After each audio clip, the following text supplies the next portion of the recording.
At narito na naman ang mainit na balita mula sa mundo ng social media na hatid sa inyo ni Madam Chika. Isang malaking balita ang tumambad sa buong mundo ngayong araw. Ang kilalang tao sa bansa na si President Bongbong Marcos ay pinatawag na ng United Nations upang magsagawa ng isang malalim na investigasyon hinggil sa mga aligasyon sa kanyang mga kababalaghan sa bansa.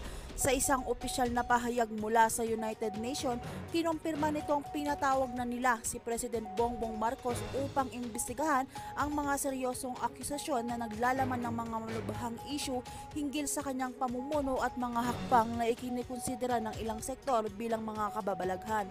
Ayon sa mga eksperto, hindi lang isang bansa apektado kundi pati na rin ang buong rehiyon ng Asia.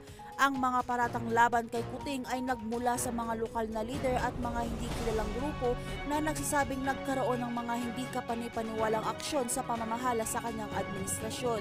Isinasangkot din sa mga isyong ito ay ang kalikasan, ekonomiya at pampulitikang destabilization na naging sanhi ng malaking protesta at kaguluhan sa ilang lugar sa bansa.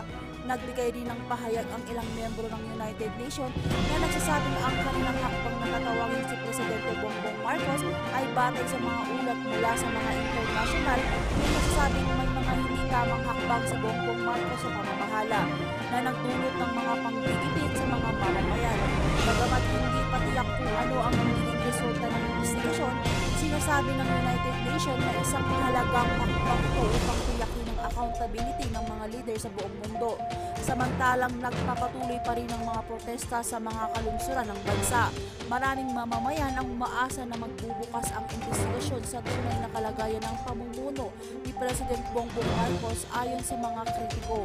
Ang mga aksyon sa isang isinagawa ng leader ay hindi lamang isang pampapakita ng kapangyarihan kundi isang pagkayurak ng karapatang pantao.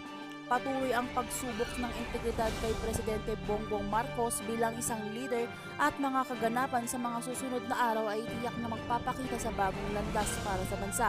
Abangan ang mga susunod na detalye sa ating balita. By the way, this is Madam Chika at kung bago ka pa lamang sa aking channel ay huwag kalimutang mag-like, share, subscribe para updated ka sa aming bagong balita.